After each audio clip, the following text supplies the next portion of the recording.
ദൈവതിരുനാമത്തിന് മഹത്വമുണ്ടാകട്ടെ. ഏവർക്കും ഹെർമിറ്റ്സ് ടോക്സിലേക്ക് സ്വാഗതം. ഇത് ഹെർമിറ്റ്സ് ടോക്സിന്റെ 1137 ദിവസം. ഇന്നത്തെ പ്രഭാത ചിന്ത ശുദ്ധമുള്ള യോഹന്നാൻ 14 അധ്യായം 6 തിരുവചനമാണ്. ഞാൻ തന്നെ വഴിയും സത്യവും ജീവനുമാകുന്നു. ഞാൻ മുഖാന്തരമല്ലാതെ ആരും പിതാവിന്റെ അടുക്കൽ എത്തുകയില്ല. നമ്മുടെ ലക്ഷ്യത്തെ സൂചിപ്പിക്കുന്നതാണ് വഴി. എങ്ങോട്ടാണ് പോകുന്നത് എന്ന് നാം മറ്റൊരാളോട് ചോദിക്കുമ്പോൾ അയാളുടെ ലക്ഷ്യസ്ഥാനം ഏതാണെന്ന് അറിയുക എന്നുള്ളതാണ് നമ്മുടെ ലക്ഷ്യം.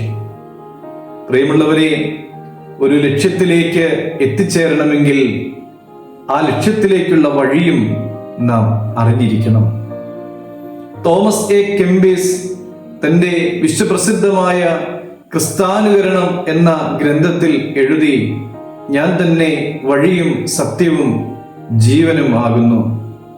വഴിയില്ലാതെ യാത്രയില്ല, സത്യമില്ലാതെ ജ്ഞാനമില്ല, ജീവനില്ലാതെ ജീവിതമില്ല.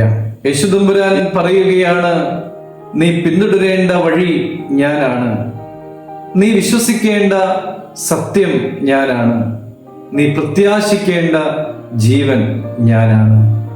പ്രിയമുള്ളവരെ, പലതരത്തിലുള്ള വഴികളുണ്ട്.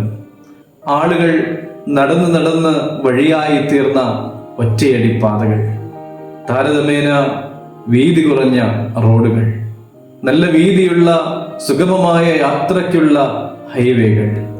നമ്മുടെ വഴികൾ എന്തു തന്നെയാണ് എങ്കിലും നമ്മുടെ യാത്രകളിലൊക്കെയും ക്രിസ്തു കൂടെയുണ്ടെങ്കിൽ ഏതൊരു വഴിയിലും യാത്ര സുഗമമായിരിക്കും.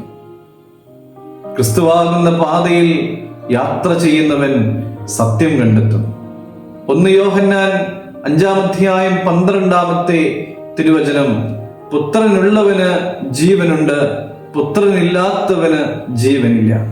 വഴിയും സത്യവും ജീവനുമായവനെ പിന്തുടരുവാനായിട്ട് നമുക്ക് സാധിക്കട്ടെ. നിത്യജീവന്റെ അവകാശികളായി മാറുവാൻ ദൈവം നമ്മെ സഹായിക്കട്ടെ. ദൈവം അനുഗ്രഹിക്കട്ടെ.